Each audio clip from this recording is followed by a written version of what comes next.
Good afternoon, everyone in Yankee Land and in NY Mania Land. How's everybody doing? Thank you for joining us on this very special extra show here on NY Yankee Mania. We're going to have a very special guest on in a couple of minutes, Brendan Puffer. He will be talking about a great journey that he went. He's also a former world champion.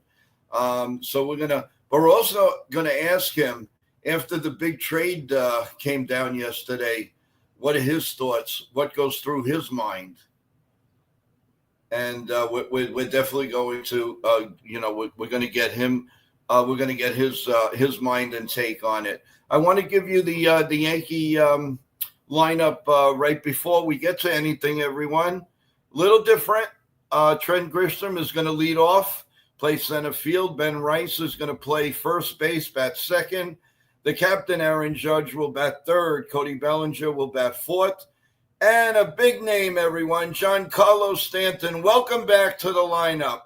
He will DH. Chaz Chisholm Jr. will bat behind him, sixth. Anthony Volpe will play shortstop and bat seventh. Austin Wells will be behind the dish and bat eighth. And coming up at second base, DJ LeMahieu. So a little different lineup for Yankee Stadium this time, everyone. So we're real happy, and we're going to get ready. And hopefully we put this weekend series behind us.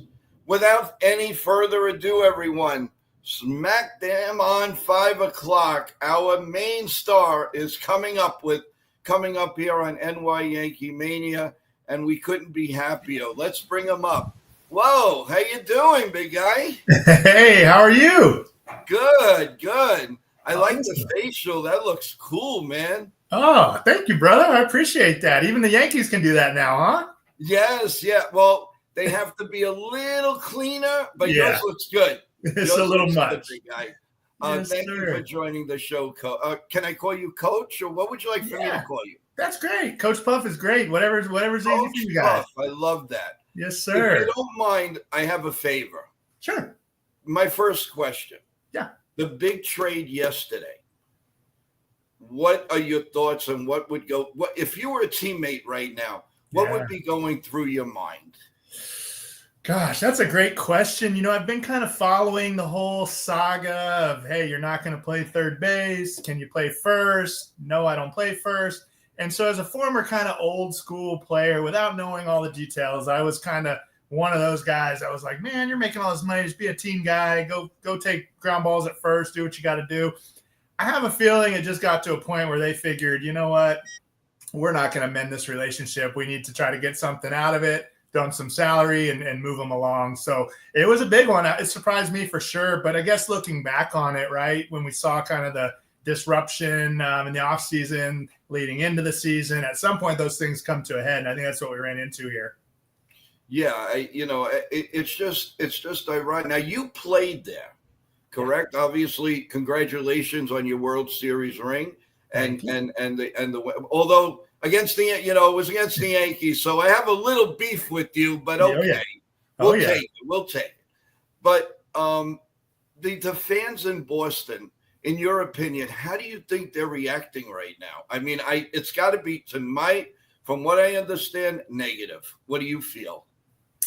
Yeah, I feel like that's probably the case, right? Anytime you make such a bold move and locking up, a homegrown guy for that long, obviously the hope is that it's going to work out and it's going to be mutually beneficial for the town, the fans, the Red Sox, the player, and it just didn't work out that way. So I would assume that for now they're a little bit disgruntled, upset about it, but then you know how it goes. Eventually you move on, next man up. Let's focus on trying to win ball games, and they just kind of got to move forward and find the next guy who's going to help them out. So, yeah, I assume it'll blow over after a little while, but it's fresh, and I'm sure they're upset about it. Yeah, I mean, listen, the Red Sox fans out there have a lot to look forward to with saving all that money and all of that. But, no, I appreciate you letting me ask you that question first. But now come to the meat and potatoes, and that's you, my friend. Tell us about your journey. Tell us what led you all the way up to getting that unbelievable World Series ring. Talk to me. Yeah, gosh, Very excited about it. Go ahead.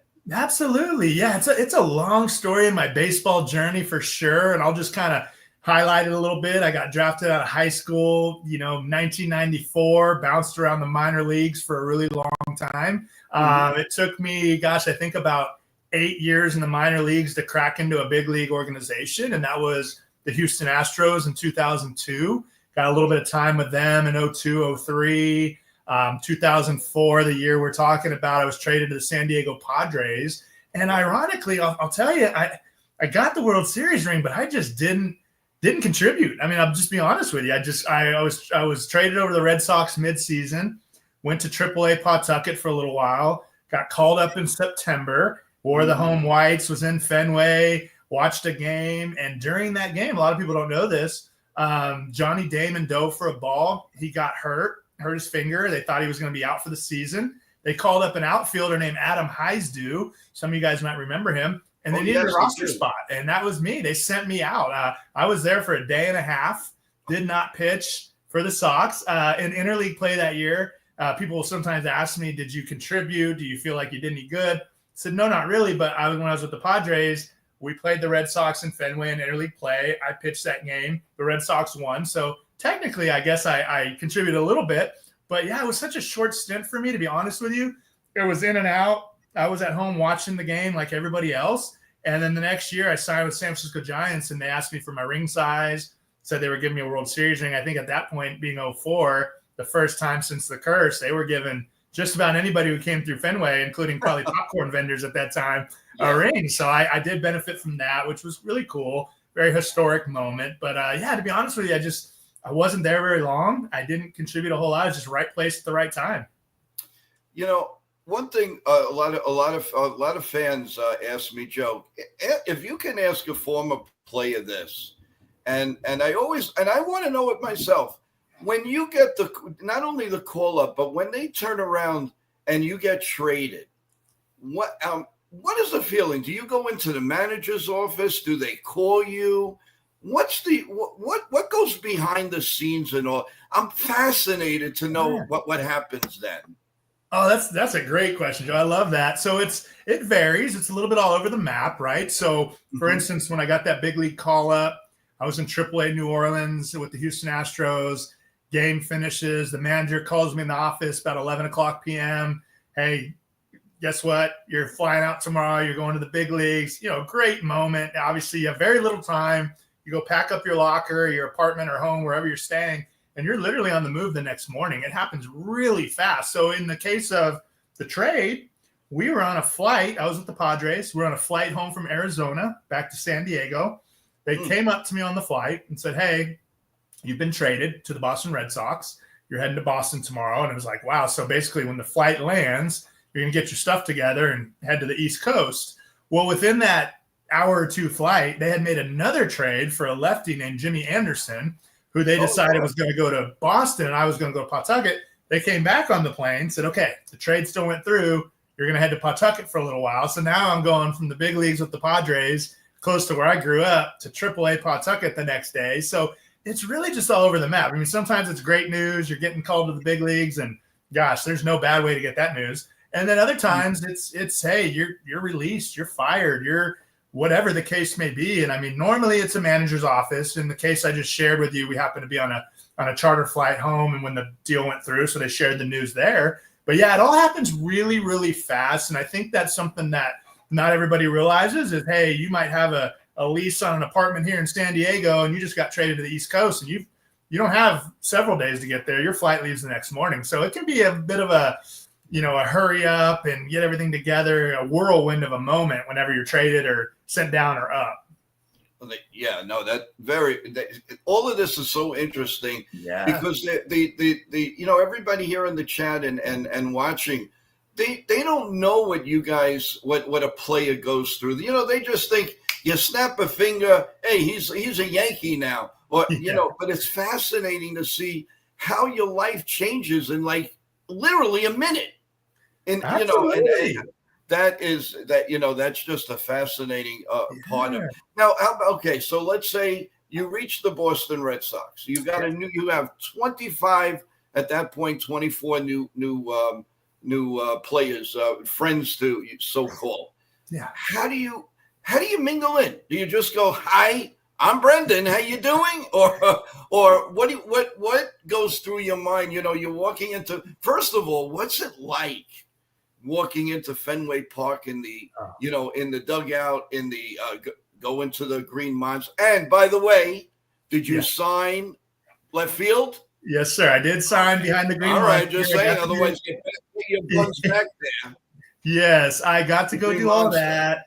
Gosh, I'm just such a huge baseball fan that anytime we entered a historic place like that, Yankee Stadium included, it was so neat. I mean, to put on the home uniform.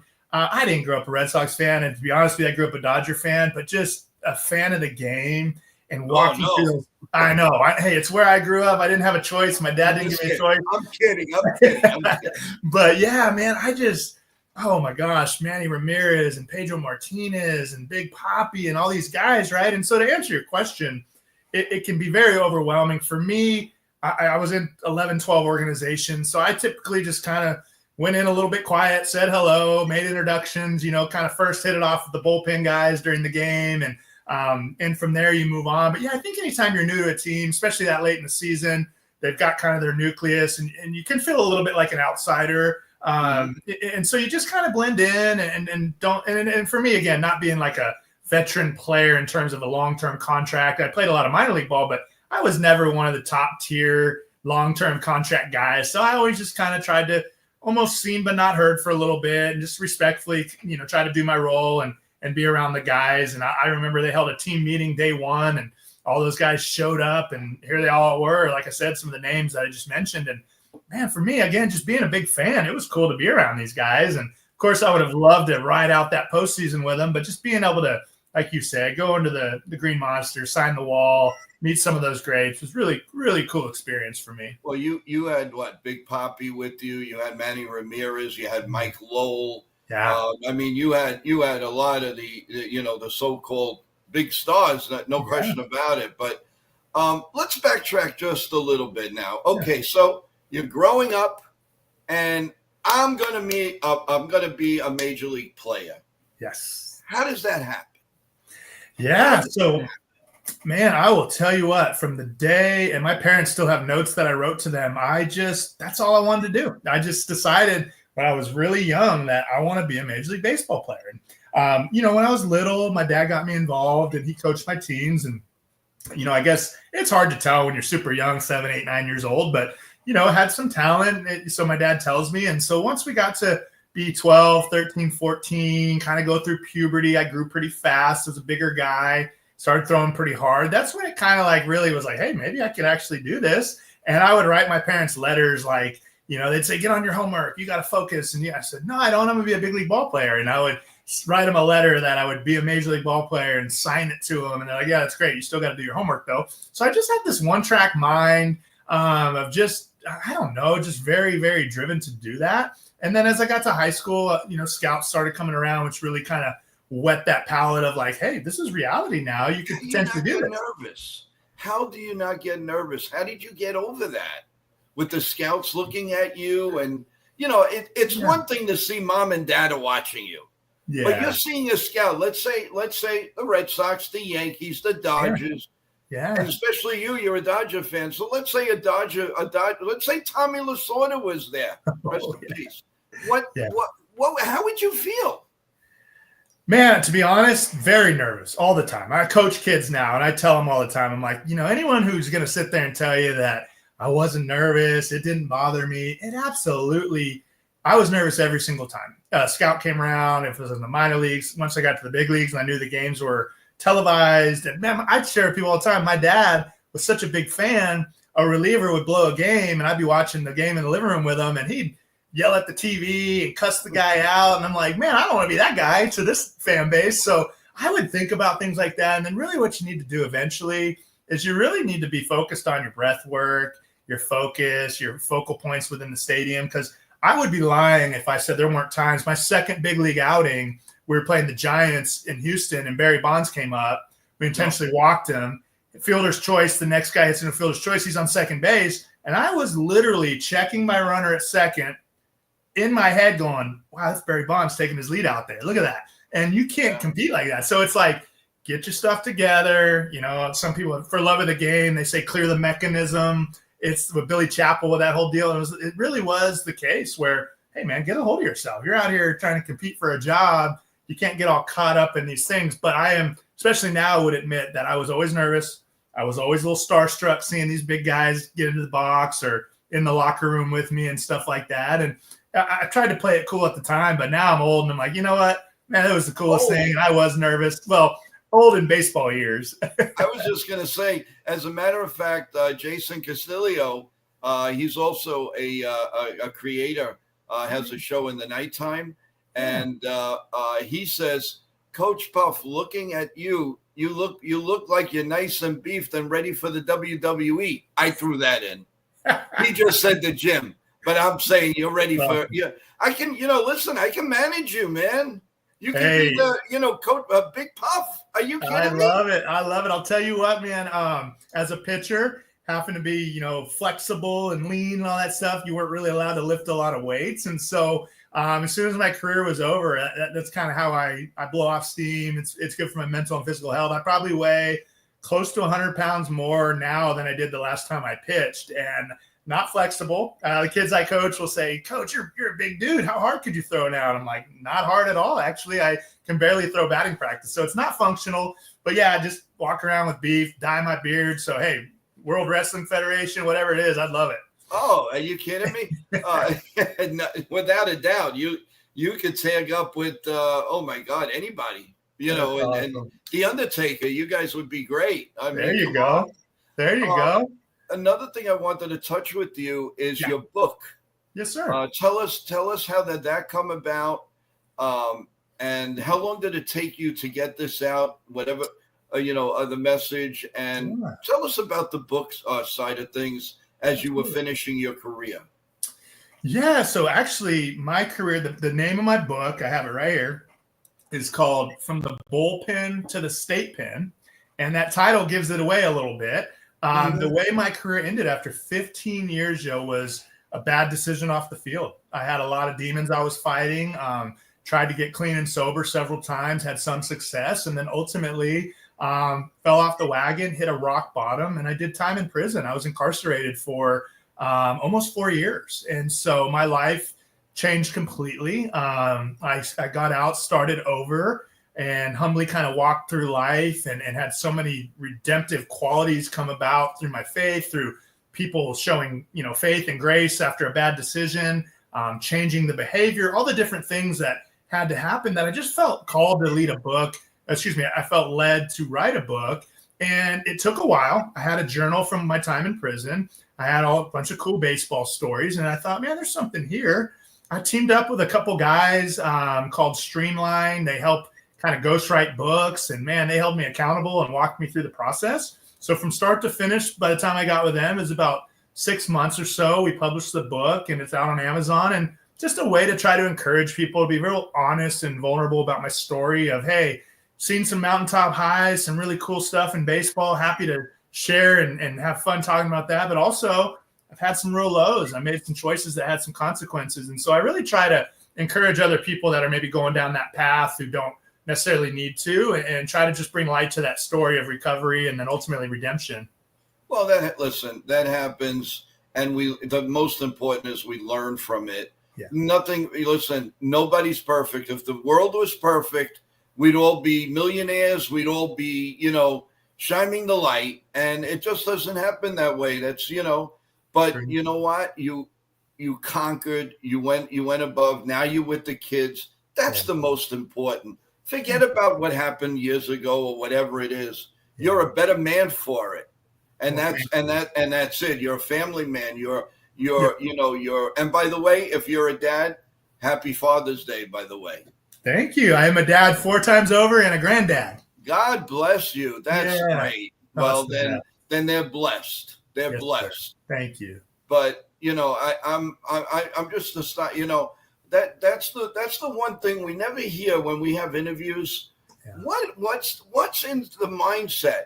And I got to tell you a quick little story. I was a doorman concierge, along with being an announcer. Certain things here in New York City. Yeah. And in my building, I had this little boy, about 4, 5, 6 years old. And on Saturdays, because I worked overnight from 11 to 7, and I was there 21 years. I just retired. And he would come up to me. He says, "Hey, Joe, you want to come and share a couple of flies?" I said, "Okay, And the father would say, "He's tired. He's tired." So I said, "All right, let's go. Let's go." Yeah. Do you know what his name is? Huh. Anthony Volpe. Oh, no way. That's so cool. Anthony Volpe at 4, 5, 6 years old. I played ball in the park with him on Saturdays. Wow. I went to his father, who, by the way, is a doctor. So if you need a doctor, you're okay. Yeah. What do you call? So he had hands of steel at 5 years old. Brendan, when I tell you, I tried to trick him in every which way. Ground ball to the left, and I threw it to he knew the instinct. And I turned around to the father, Michael, and I said, "Listen to me. I'm telling you right now. Yeah. He is going to be playing shortstop for the New York Yankees." He looked at me as if to say, "Do you want me to check you out now?" And I said, "Trust me. You let him play and do whatever he wants. And I'm telling you, it's going to be rewarded." Well, I remember giving him a Yankee shirt, and we called him Bambino. Yeah, we always called him Little Bambino, and he never forgot that. And so that's my claim to fame. That's awesome. That's why I always say, live your dream. Yes. So now you said you work with kids. Yes. Tell us about what inspiration. What do you do? Number one, to have them play baseball, because I don't think it's out there enough. I'm not happy with MLB the way they portrayed the kid. You got to do more with the kids. I'm sorry. You got to get out there. Yeah. Because everybody I speak to, "Oh, my son's playing soccer. Oh, he's playing football. Oh, he's doing." What about baseball, man? Yeah. Baseball is the greatest game, man. It's the best. It's the best soothing sport. Oh, I love God forbid of anything in the family or whatever. Yeah. People go to baseball. Yeah. And that's what it's all about. And we want to see more of that. I would love to get involved and let kids know how important baseball is in our lives. Yeah. Because there's no other sport that you can just drive at and say, "You know what? My so-and-so passed away, but I got 3 hours of joy. I'm watching baseball." And that's what it's all about. So I can imagine how you are with kids. I could see the way you are. You're a happy-go-lucky guy. Oh, man. And yeah, no, I have a nonprofit here in Austin, Texas, called the GPS Legends. God Provides Strength is our organization. And we have teams from ages 7 up through college. We got about 35 teams. So I'm able to coach kids, mentor kids. My favorite thing is advocating with college coaches, professional scouts. We've seen many get scholarships, 6 or 7 drafted now. We had a kid, Justin Lang, was in the Yankee system for a little while. But just the coolest thing, and all that's great, but it's so much more than that. It's kids, they need father figures in some cases. There's hard times. So for me personally, to be able to share, I made it in baseball, and I can kind of bestow a little bit of this that I learned from some great coaches. I love doing that. But also, life's hard, and there's some turns, and baseball ends after a while. And so trying to help these kids become better young men on and off the field and kind of preparing them for life after baseball.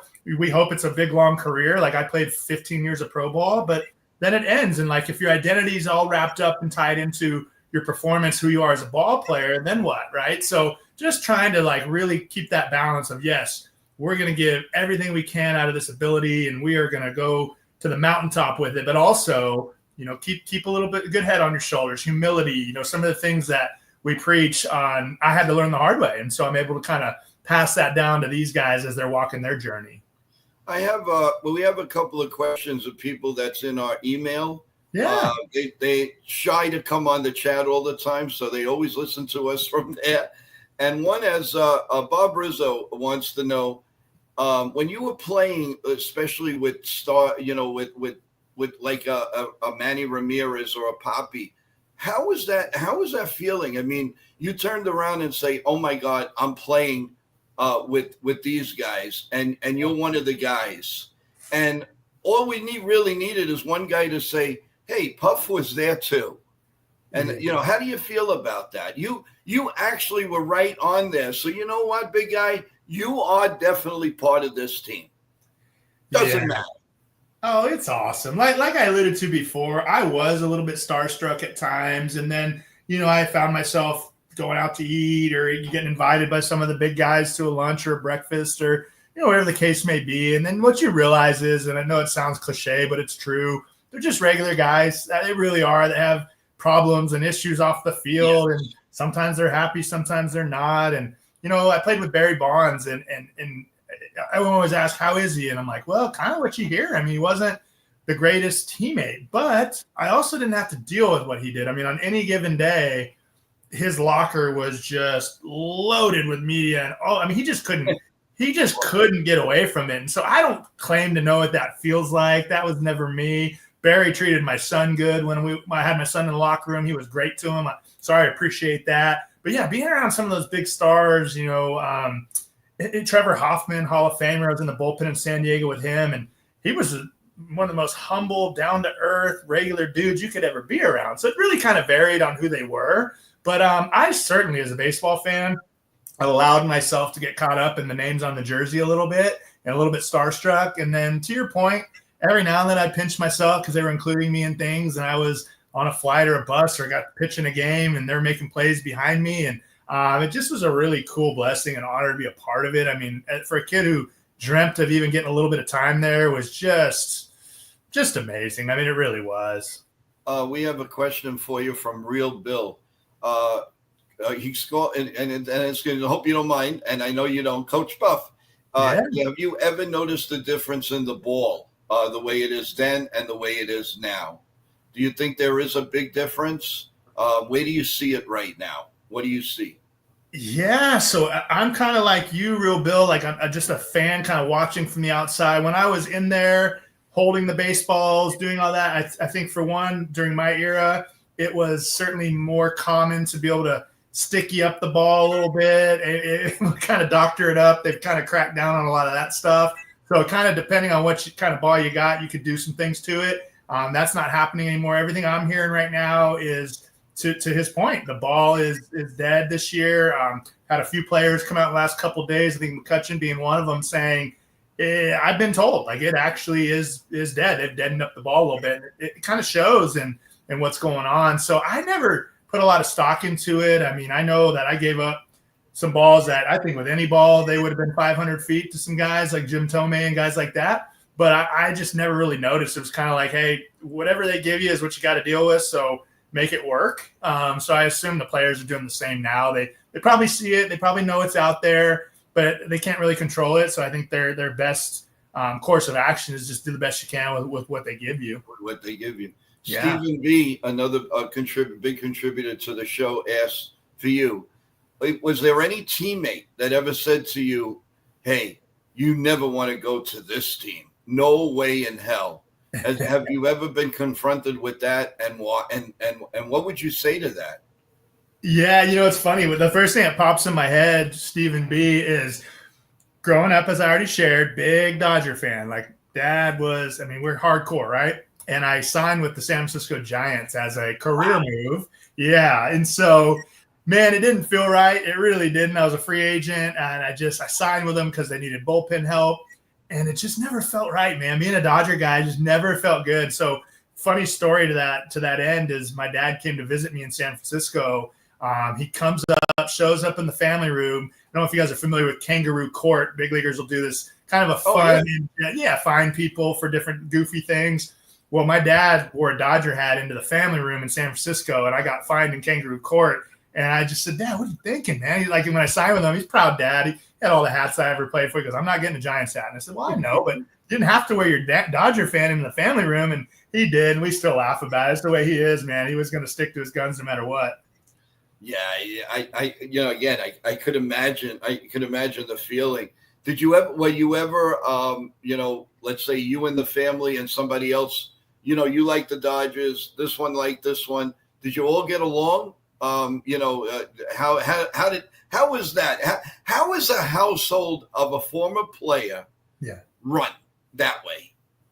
Yeah, so for us, again, it was Dodgers from day one, still is. Like, I mean, I'm on a text with my dad, my son, and my brother, and Otani's pitching tonight or whatever, and it's like we are just diehard Dodger fans. And so getting a chance to play in Dodger Stadium, I will say this, one of the coolest moments that I take from my career, my dad, the first time I pitched in a game and Vin Scully called the game, Dad called me, he just said, son, you've done some cool stuff, but man, if this is it, Vin Scully said your name, and that gives me the chills to think about that. Pops and I got to hear Vin Scully, say my name on a broadcast because we grew up with so many great memories of him calling games.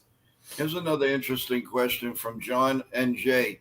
Being a pro player, the extensive travel, how did it affect you, and how did you feel about being away from the family, holidays, etc.?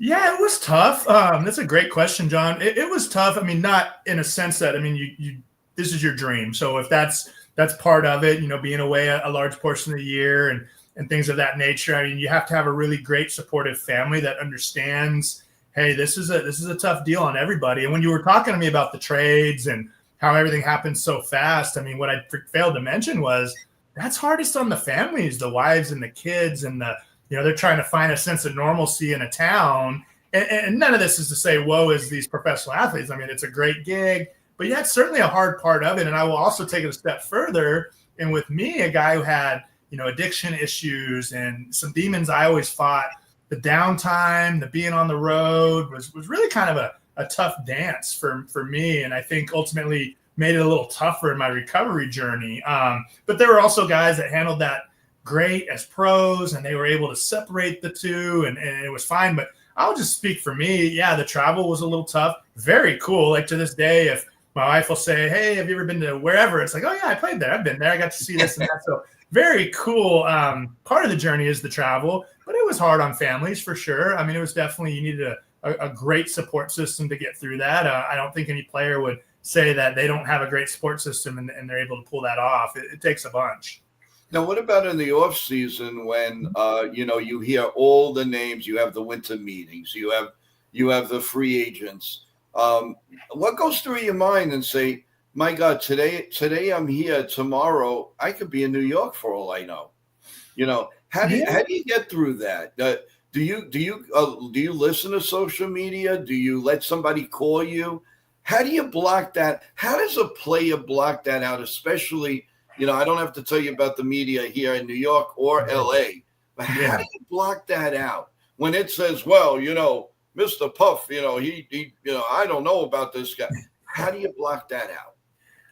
For me, I think it was probably easier when I played because there wasn't social media. Imagine for these players now, it's getting even harder. But again, it always sounds cliche, but it's like, just focus on what you control. Get up in the off season, get your workout in, get your throwing in, take care of your nutrition, your health, your family, just all the things you're doing on a day-to-day basis. Didn't really allow for my mind to start wandering off to, what if this or what if that. I had an agent that was great about handling, if I was a free agent, talking to some teams. And again, I was never like a big sought after free agent where everybody was talking about it. I mean, it just wasn't. I was a middle reliever that had a okay career. Very important though. Don't. Never sell yourself short. That a middle reliever is very important. No, I appreciate that. Yeah, you don't realize. I mean, of course you're in it, but us watching, if a team doesn't have middle relief, they're not going anywhere. I'm sorry. Yeah, no, it certainly is a job, a necessary role, and when you're doing it well, it's appreciated. But just in terms of you see some of these big offseason acquisitions, like what Juan Soto went through or whatever.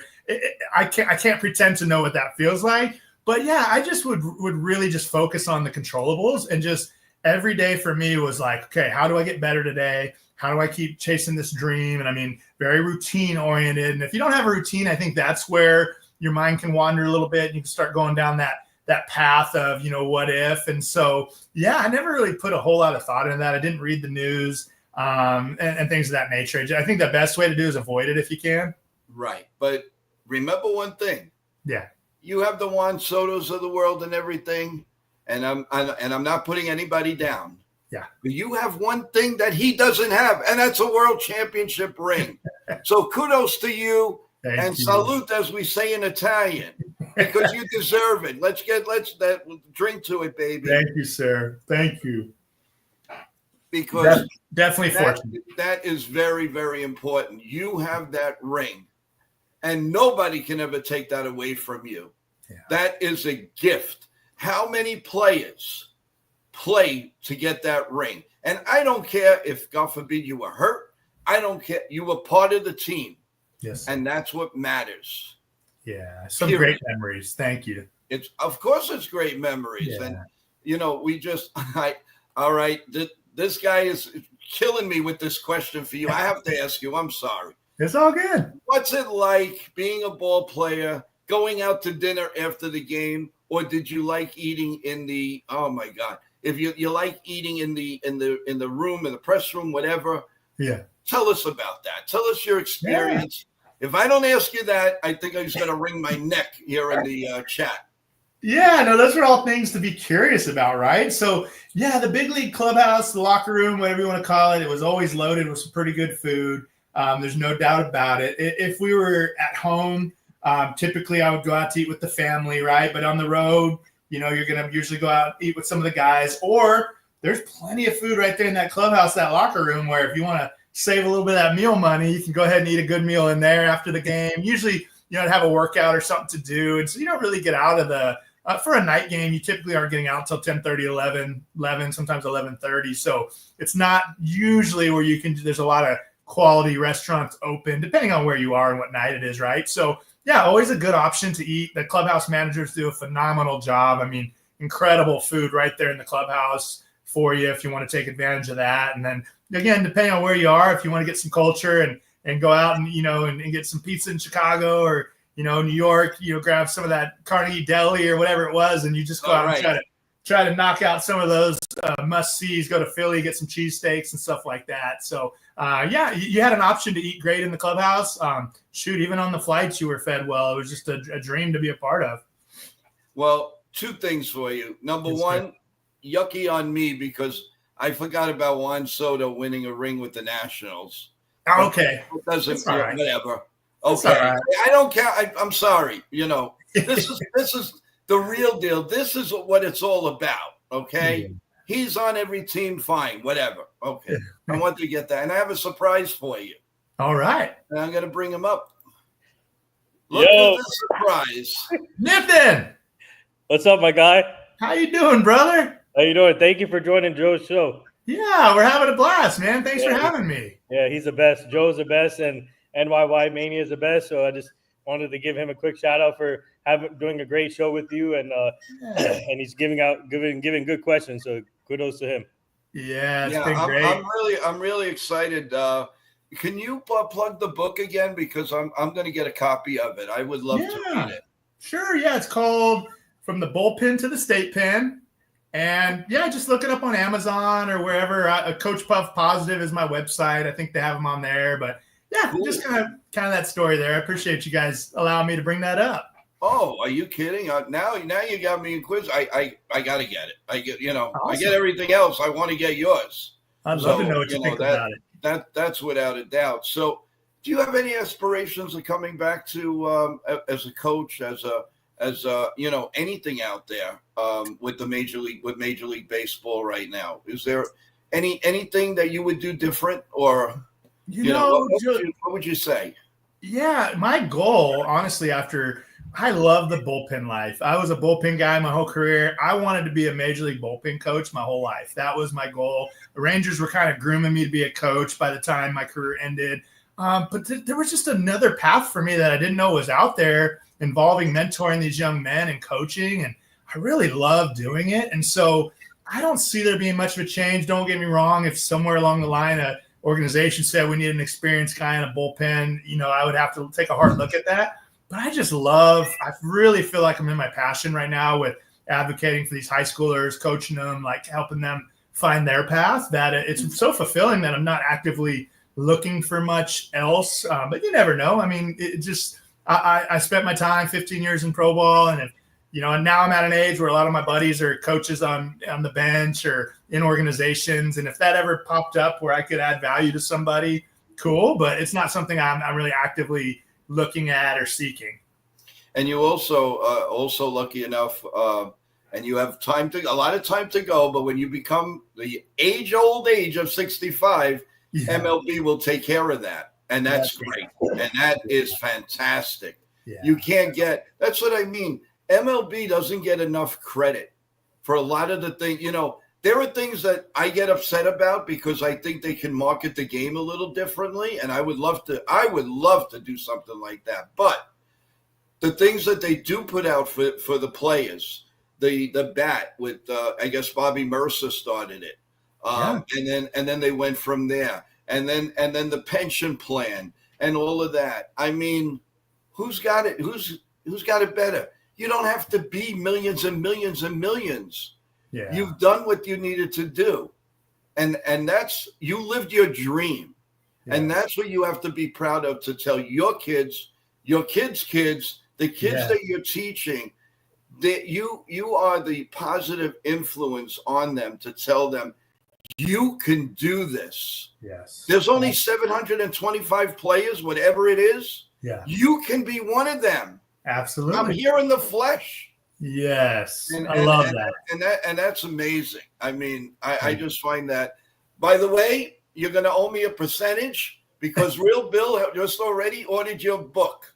Let's go, Real Bill. I love it. You have to come back on the show when you get a chance. Yeah. No question about it. But no, I'm enjoying. You still have a couple of minutes, or yeah, a couple of minutes, yes, sir. All right. So we've got Jeff asking you, did you ever dream about being a New York Yankee? He knows you're a Dodger fan, but he said, ask him. I'll be honest. I did not. But I have a really good buddy. He started this GPS program with me. His son plays for me now. Same thing. I don't think he dreamt of being a Yankee, but he got one start. His name's Brian Gordon in the Yankee pinstripes. And he tells me all the time, he goes, man, he got to play. He got to do a lot of cool stuff. He said there's nothing like it. He goes, I have a picture of him on the mound during the national anthem before his start, just sitting there in the pinstripes. And I'm like, dude, what is going through your head right here? And he's like, man, there's nothing like putting on those pinstripes. So after I heard that from him, I'm like, that would have been pretty cool. So it wasn't anything I actively dreamt about, but hearing from others that have got the experience, it is certainly something that every ball player should dream about. Now, when you're traveling around, did you visit Yankee Stadium? Oh yeah. I got to play there. Got to visit there. Yes, absolutely. And it was just incredible to walk. Similar, like you mentioned, Fenway, just walking in there, knowing the men that had walked those hallways, those dugouts, those bullpen, just incredible. So it was really cool experience. Your favorite player? My favorite player growing up? Yep, that's another question that just came up. Actually, this is from Paula. Yeah, that's a hard one. So I liked Oral Hershiser as a pitcher. Dave Winfield, I was a big fan of Dave Winfield. When I was about 2 years old, he was with the Padres. He threw a ball to my dad. It was some of those little gestures where a big league guy gave you the time of day. I just became a fan for life of Dave Winfield after that. Dev Finch, who absolutely is a great contributor to this show. And also, I also just started another podcast with wrestling. Oh, cool. And he asked, hey, Brendan, do you like the WWE? And who is your guy or girl? Mine is Tiffany Stratton. Give me Tiffany Stratton. I'll watch every match you want me to match. I'm embarrassed that I don't think I can come up with one. That's the problem. I've never really been that into it. It's kind of embarrassing that I'm letting Dev Finch down here. I can't name one wrestler. Now, you said The Undertaker earlier. He lives in our area, so I happen to know who that is. But gosh darn, I'm more of a UFC guy, I guess. Right. No, well, I'm sure you know Hulk Hogan. Oh, Everybody knows Hulk Hogan. of course, yeah. Well, No, so back in the day when I was favorite- little, now that you took it back there, like Roddy Piper and Hulk Hogan, Sure. and that's right. Well, Yeah, I go even further than that, and I did a radio show with the world's champion, which I believe was the greatest world champion ever, and that's Bruno Sammartino. Wow. Bruno was wrestling. He was champion for 4,402 days. Wow. 2 different stints. He used to wrestle 7 days a week. Oh, you want to talk about not being and going to Japan because he was on, but the stories and if you see his face, well, he rest in peace. Yeah. When you saw his face, he had the cauliflower ears, 5 broken noses. He had back surgeries. Because it was different then. Yeah, that lifestyle was being body slammed on the concrete. Yeah. So now they have, now it's all, gymnasium stuff and all of that, and they break things, whatever they do. But it's entertainment. It's great. Sure. But Bruno was, to me, he sold out the Los Angeles Coliseum back in 1967 against Ernie Ladd, and it was 110,000 people. Oh my goodness. Himself. And that was just amazing. So there's awesome. A lot in wrestling, and if you like wrestling, you come and see our videos. I think you'll enjoy it, and you can always come on anytime you want, man, and buckle it out with us. That's awesome. It's a lot of fun. I love it. That's so cool. Nathan, you have any questions? You're happy go lucky man. You brought up Brennan. You brought up Billy Chapel earlier. So that movie is amazing. That movie is a classic with Kevin Costner. Yeah. That movie. So tell Joe and tell his fans what that movie meant to you and other ball players growing up back in the day. Yeah, I feel like it's an underrated baseball movie because it is one of my favorites by far, and it's just. Just kind of the old guy with one last, really special night in him.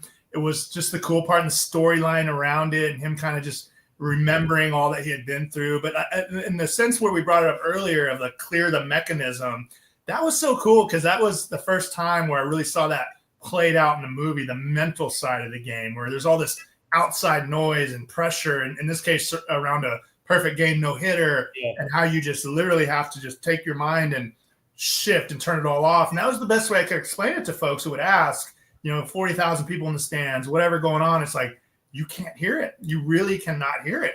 And it's a weird, surreal feeling. And then you might get in the dugout and look around and go, wow, there's a lot going on here. But when you're out there 60 feet, 6 inches away, you take that breath and you lock in on that catcher's glove, like Billy Chapel, clear the mechanism, it goes away like immediately. So really cool parallel that I felt like they did a great job of capturing in that movie. And I just love the storyline, just the, on the road and relationship, just the whole thing around that was really kind of cool. It's literally one of probably my top 2. I love Bull Durham. That's hard not to love, but I feel like For Love of the Game doesn't get as much love as some of the other ones. What an awesome movie. Oh, it's a great movie. I saw it five times, and I'm sure Joe saw it. Yes. But that movie, Kevin Costner, he does a great job when it comes to baseball movies, and obviously his famous movie Draft Day. But he does a really good job when it comes to sports movies. People relate to that, and the reason why I brought up Kevin Costner is because if you guys want to meet Kevin Costner, he's going to be at Fanatics Fest this weekend coming up in New York, Javits Center. Cool. Yeah, so he's going to be a lot of fun. Even Mark Wahlberg is going to be there too. Mark. Yeah, that's awesome. My God, it's the who's who, and a lot of WWE stars. Here we go again.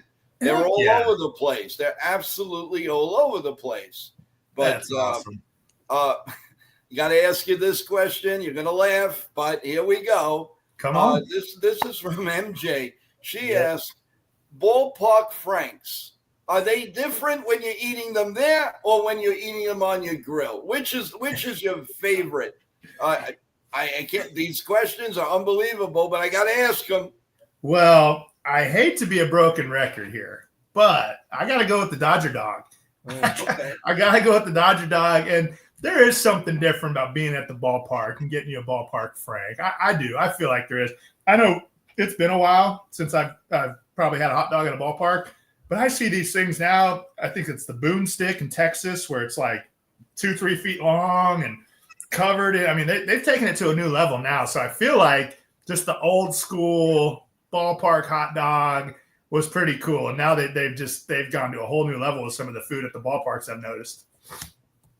A couple more questions, and we won't take up much more of your time, but what advice this is from Jason Castillo again. What advice would you give a kid who has dreams of playing in the big leagues?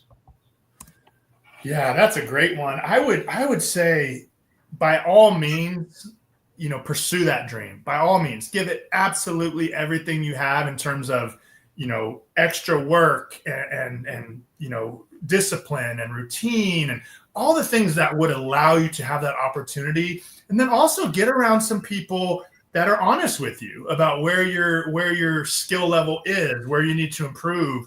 What are some ways that you can make this happen? The beauty of baseball, I think, is, you see the WWE guys, you see the NFL guys, the NBA guys, there's a big difference in their physicality but you see a baseball guy and you got every different walk of life from, body shape to height to what. So it's a beautiful thing that if you're disciplined, if you pay attention to the fundamentals, and if you're willing to outwork everybody, I think in baseball more than any other sport, you truly can have an opportunity. So I would say, by all means, 100%, no matter what anybody tells you, pursue that dream, but also have a backup plan. Have an idea of what you want to be outside of a baseball player. Because I really didn't. It was like that or bust, and there's nothing else I want to do.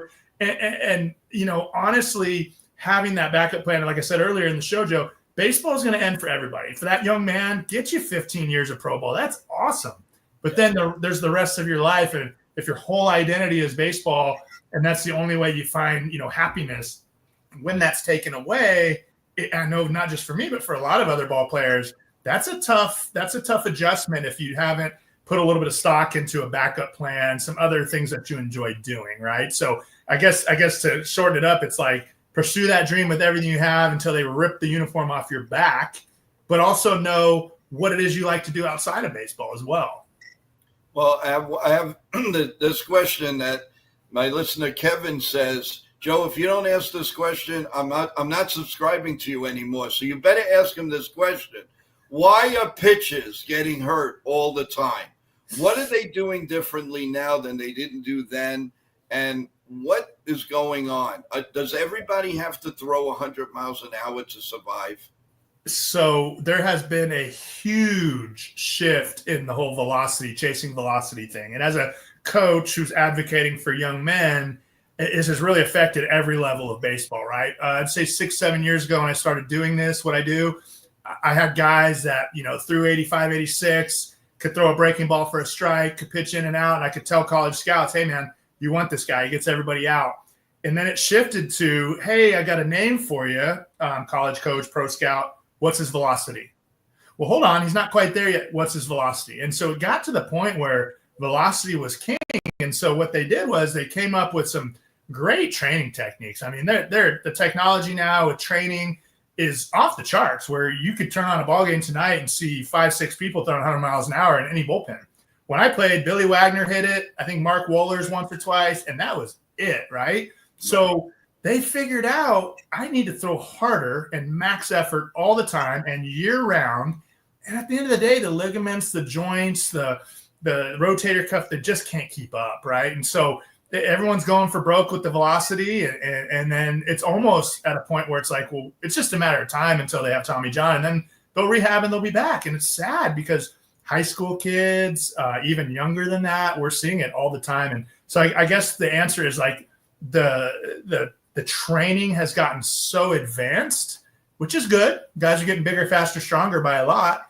But unfortunately, the body, the structure, it has not changed in terms of the ligaments, and it just simply can't support it.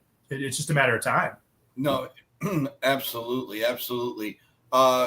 Before you go, we do have one other thing I have to ask you again. Huh? They want to know, and this is coming from Bob Rizzo. Bob wants you to hold up the book again because he wants to order it. Let's go. And he said, I don't want to go through the whole show when you have the man right there. Ask him to put it up. There it is, brother. From the bullpen to the state pen. Oh, yeah, well, it's great.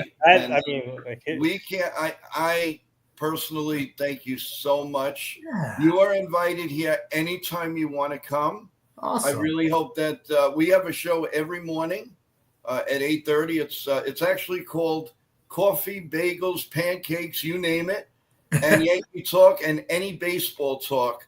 Awesome. You are invited here anytime you like. And Mr. Big Guy over here he's a godsend. He really is an incredible guy. And I'm not saying that because he's in front of me or you're in front of me. I've known this man now for about a month, and he's treated me like a brother. And I can't ask for more than that. And I will try my best to make everybody, happy and try to answer all the questions and, without overshadowing, making you go nuts. But I appreciate every minute. And really, God bless you. I'm so happy you got that ring. And I'm so happy that as you go on in life, Major League Baseball is going to reward you with a lot of stuff, you and your family. Kudos to that. Thank you. We love you here, man. You can come. You please come anytime. Thank you, Joe. I really appreciate you guys having me. I had a blast talking baseball with you. And yes, Nathan is salt of the earth, man. Ever since the time I met him as well, he keeps up with you. He checks in. I know he's busy. I know he's doing a lot. And my wife and I are always talking about that. We're like, man, I've been on a lot of podcasts. We've done a lot of things, and you just kind of go your separate ways. Now with Nathan, man, he keeps track of you. He's there for you, and it's just a great human being. So I agree with you, Joe. I appreciate both of you guys very much. Yeah. So Brandon, real quick, remember. So I booked you. Remember, I booked you on my friend NFE show before? Yeah. Yeah. So he introduced me to Joe. Awesome. Yeah. So I only known Joe for a month, and my team and I already booked. So we already booked him 3. I think you're the 3rd guest on the show right now, and then we booked him a few more for this week coming up. So tomorrow he'll have. We booked him Clint Hurdle for tomorrow. Nice. And then Thursday. Oh, Clint, I said hello, Joe. Yeah. I'm definitely, of course, I will. Tell the skipper I said hello. He's awesome, man. He's doing great work. And then Thursday, you guys make the show really, all of you, and to have a player, a world champion. I have goosebumps. I literally do. I swear to God, I have goosebumps. I feel very honored. I can't thank you enough. And with the Father's Day, we wish you all well, all the kids. God bless each and every one of them, and God bless you. Thank you, brother. God bless you guys. Thank you again for the opportunity. Yeah. Yes. I got to book you again. I got to book you again for a job on the Mount Show. Let me know. Yeah. And here on NY Yankee Mania. Even if you're not a morning person, don't worry. I'll come on special for you. Don't worry about that. But I really appreciate it. Have a wonderful day. Stay safe and love to those kids. Tell them Uncle Joe says go for it. Yes, sir, I will. Thank you so much. Thanks, Joe. Thanks, Nathan. God bless you guys. Woo. God bless you and your family. Go Yankees. Let's go Yankees. Thank you. Yankees, Dodgers, too. Hey, great job, Joe. That was awesome. Thank you so much for that. You have a couple of minutes. We can talk about tonight's game while we're on the pregame show here. Yeah, great job, by the way. You did good. Thank you. Thank you so much. And shout out to all the people here in the chat with all the questions for Brandon. That was awesome.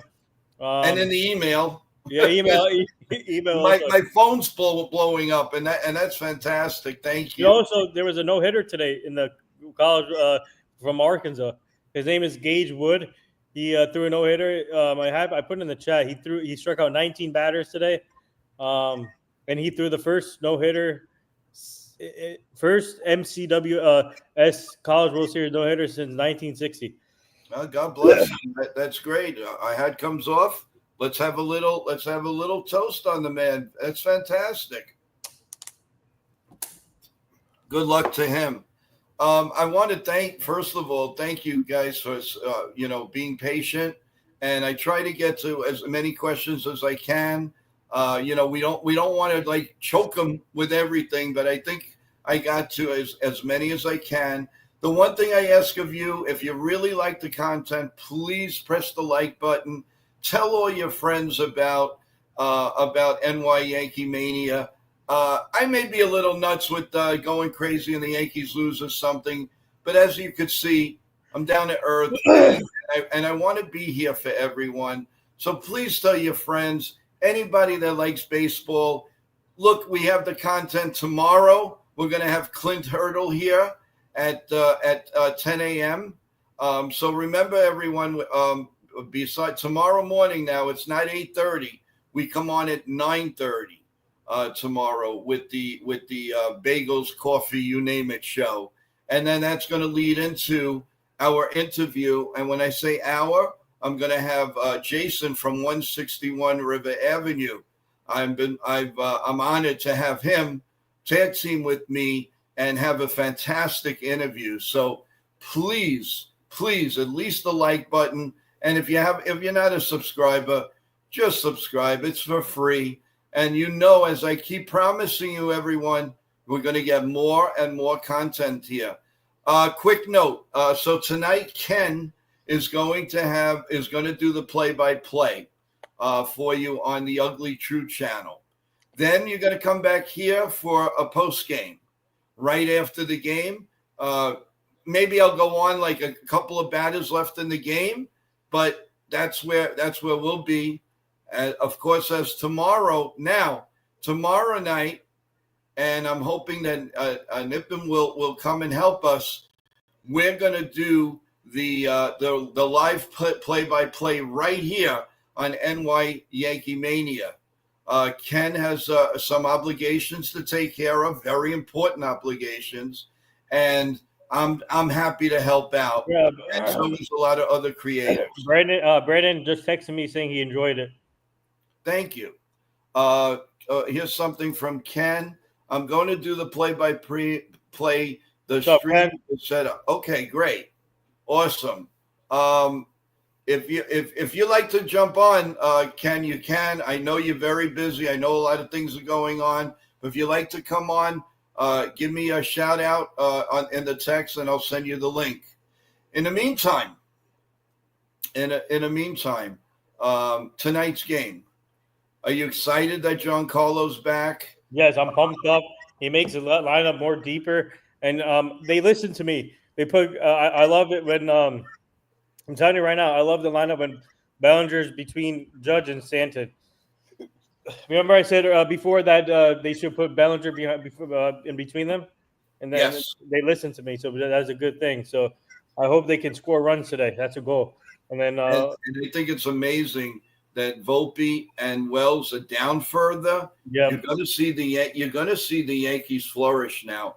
I don't care what you tell me. I mean, this team with this lineup, there should not be any problems scoring any runs. I mean, what the heck? It's really time. It's really now time. No more joking around. It's time for this team to start gelling. And Ken, I just sent you the link. I would love for you to come on. Let's see what Jake has to say. I'm excited but disappointed that Dominguez isn't in the lineup. Well, Paul G isn't it either.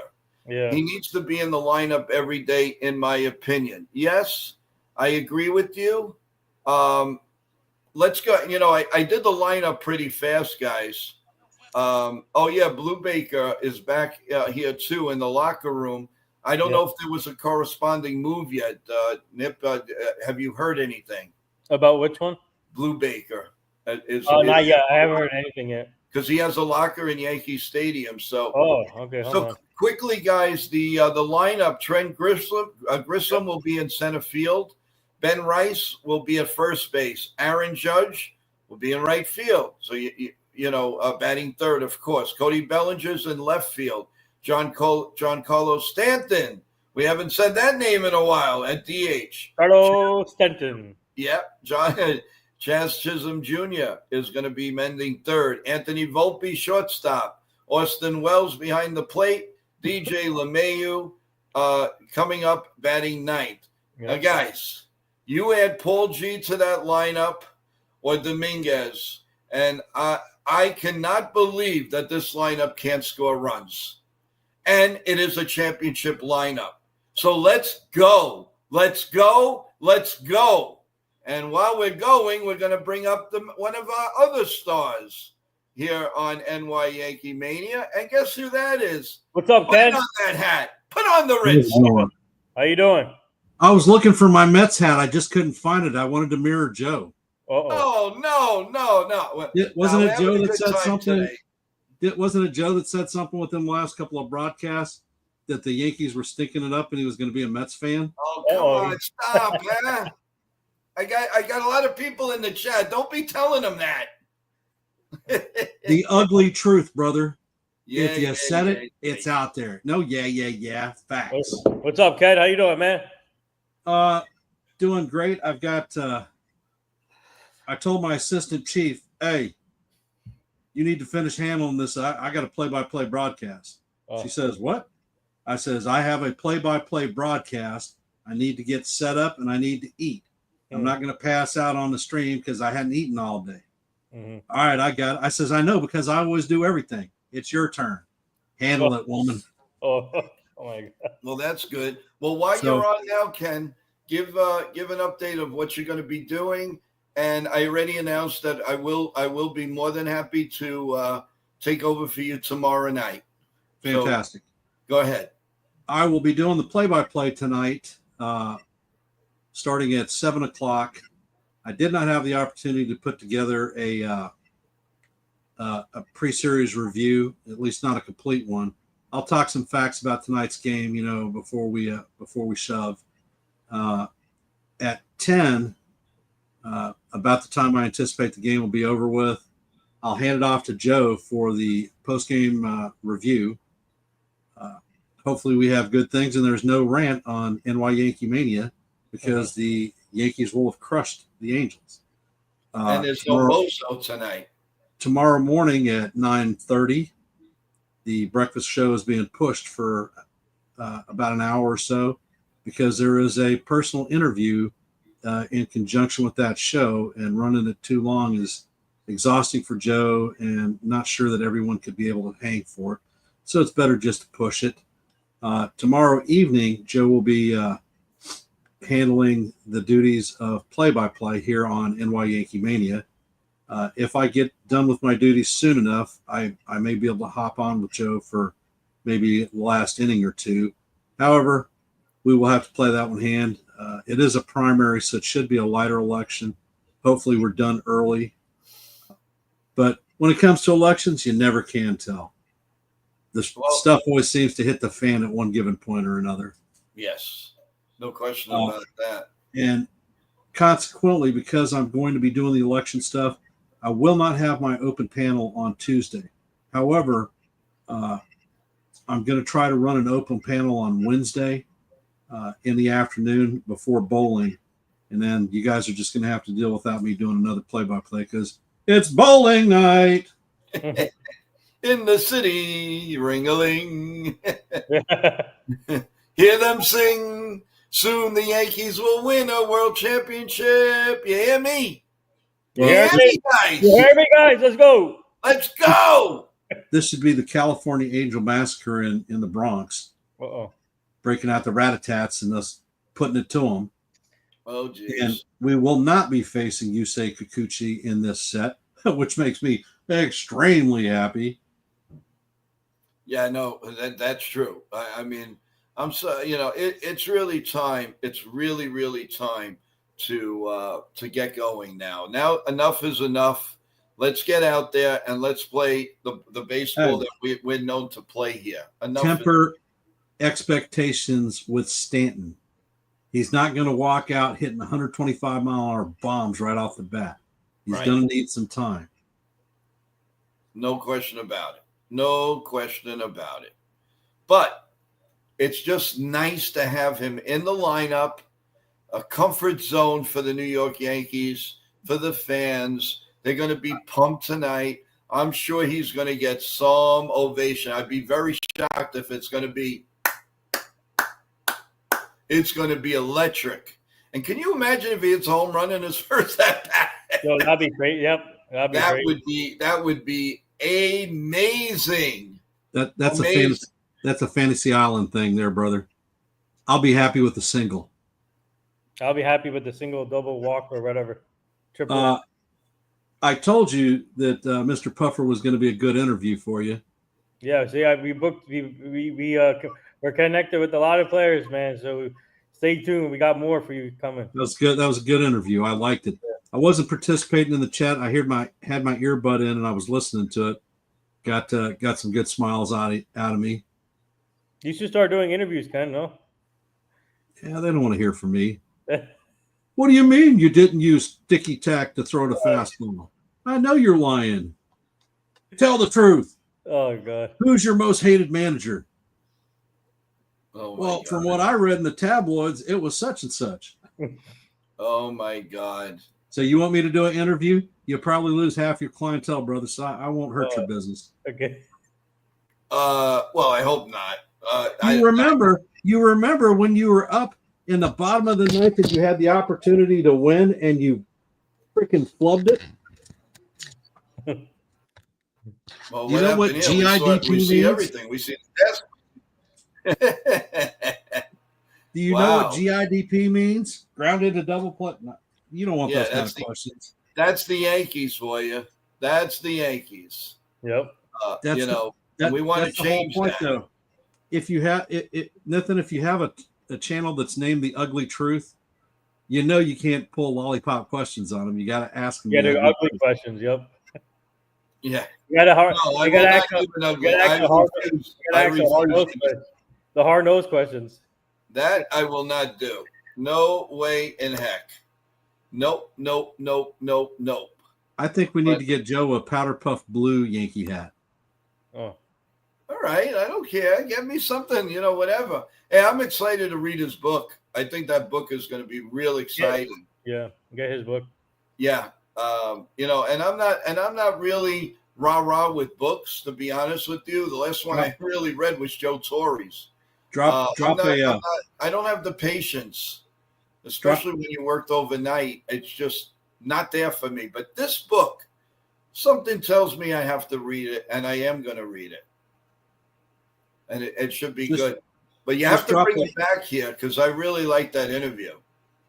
Drop a link on your YouTube channel, one of your short posts that gives props to the book, and let them know where they can get it. Mm-hmm. ISBN and that type of stuff.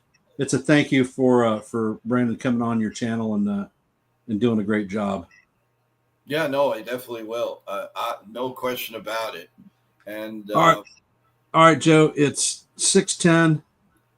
Yeah. Wow. Oh my God. Okay. And I got about 50 minutes to get cleaned up, get something to eat, and start the stream. So I'm going to hop off right now. I want to thank you for inviting me up for this short period of time. I would like to see each and every one of your smiling keyboards in the play-by-play at 7 o'clock on Yankees The Ugly Truth, because I will be there for you. I'll try and join tonight too on your play-by-play. There's a thumbs up. Yeah, you'll really enjoy the play-by-play, guys. If you have never heard Ken do the play-by-play, please go visit, press the like button, and most importantly, subscribe. So like this, you get a lot of things going on, and you'll always know everything that's going on between The Ugly Truth and NY Yankee Mania. We're a family here, and we're here to make you happy. Yeah, Ken. And if you want to see the word bozo type like 50,000 times in the stream, come and watch for somebody named Joe or NY Yankee Mania typing. I guarantee you're going to see bozo multiple times. Well, if the Yankees are doing well, it's going to be Bozette. And then if they're not doing bad, if they're doing bad, it's Bozo. And then you're going to hear Joe saying, "Turn that down. Please turn that down. I can hear it." Hey, I'm just helping out the chat. That's all. But Ken, really, go have a nice dinner. Yep. Love to the family, please, and we will see you in an hour. At least it might be a quick sushi night. We'll have fun. Enjoy it. And also tonight, tune in into our Job in the Mouth show tonight at 7:30. We have my friend Frank Luna is joining the show at 8:45. So tune in there also.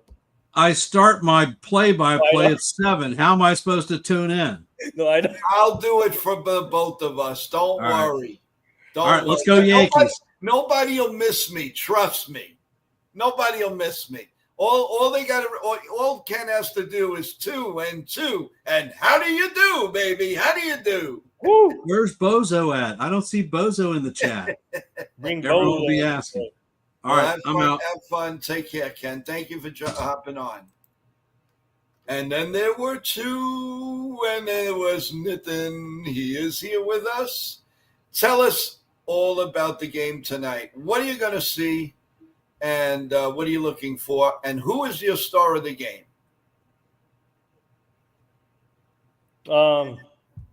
I think. Wait, who's pitching tonight for us? I forgot. It's who's Clark pitching? Smith for the Yankees.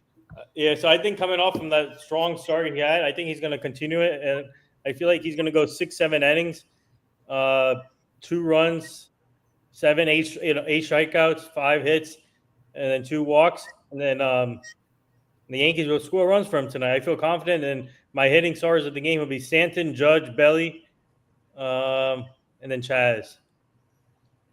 All right.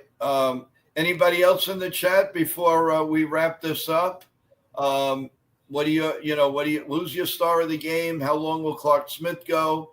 And what would you like? And are you excited to see Giancarlo Stanton back in this lineup? How are you guys feeling about that? I mean, obviously you got to be feeling really, really good about this. And also on a side note, everyone, I want to throw this in there for my partner TJ. And that is, don't forget, tonight is also Monday Night Raw. A lot of things are going to come out of tonight, and I got a little spoiler for you. Trish Stratus is going to make a surprise entrance tonight, so look for that. Can you imagine in the ring, guys? Trish Stratus, Tiffy Time, Mariah May. Well, she's got Monroe now is her new name.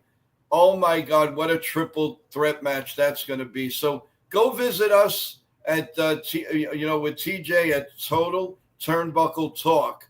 Please subscribe to the podcast, and also just do the likes. When do you guys want guests on that show? Because my team and we can get you. We're ready. We're ready. As a matter of fact, we can get you Gino Caruso. Good. And I appreciate that. We are going to have a live broadcaster that's going to be at SummerSlam in New Jersey.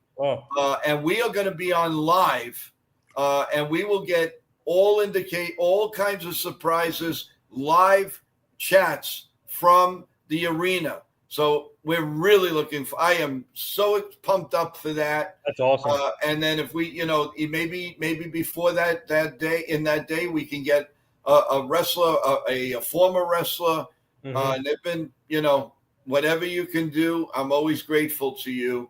And I will never, ever, whatever you do for me is so appreciated. And the love that we have for you. So, whatever you can do would be great, and just tell people about the program. If you just do that, we're very grateful to you. We really are. And I want people to follow us on X.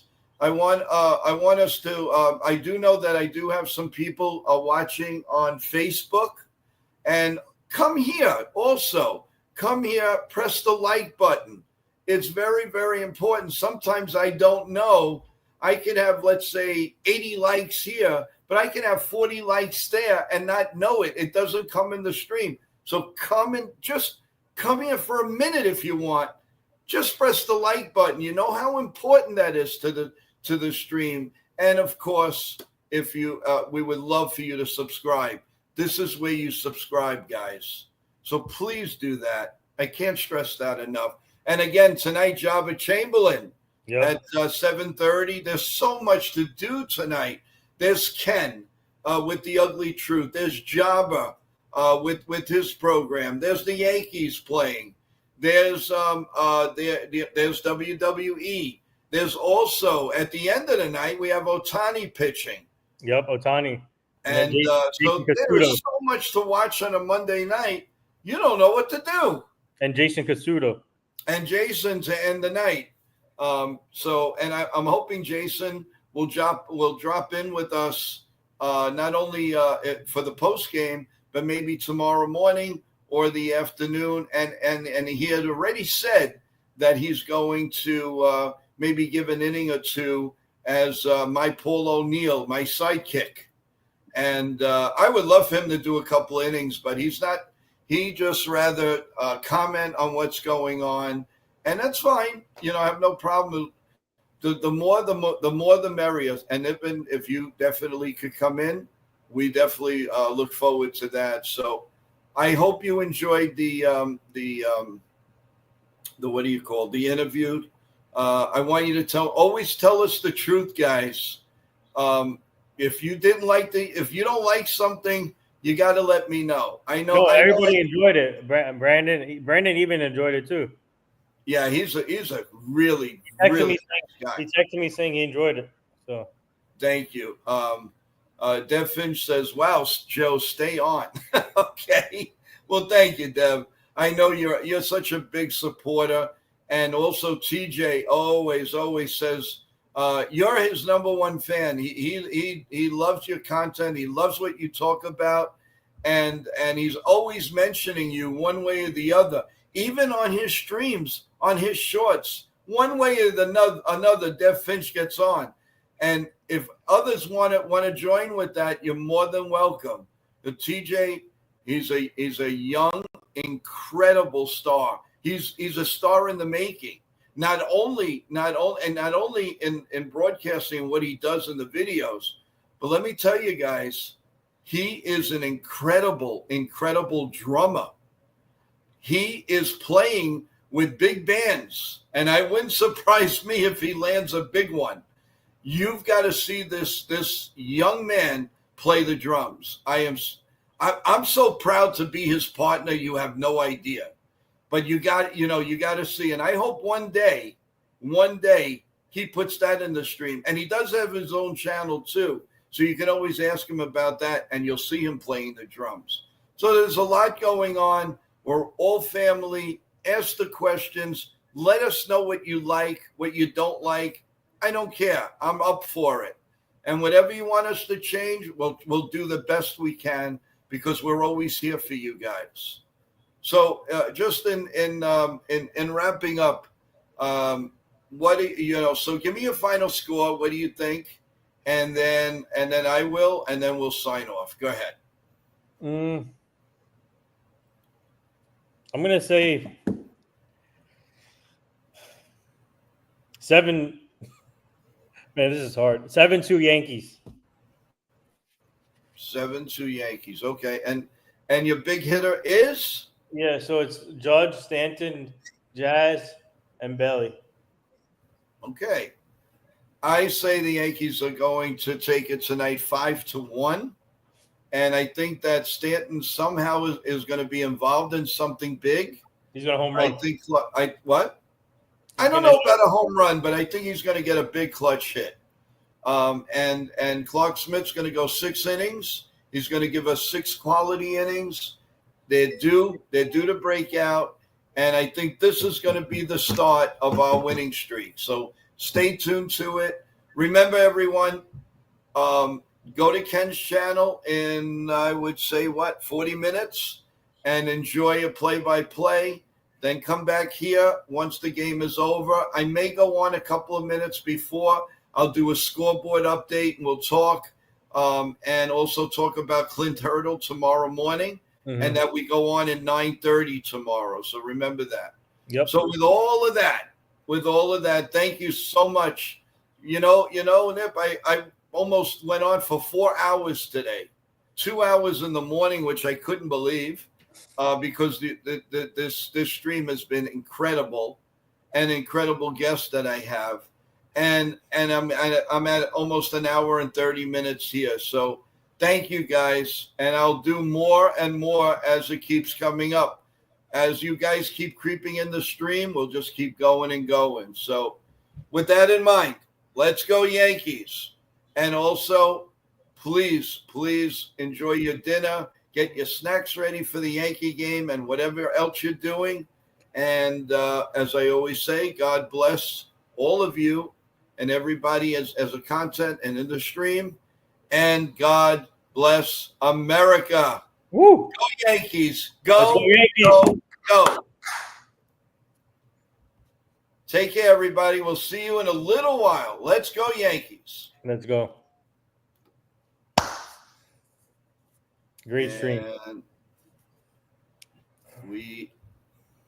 hello.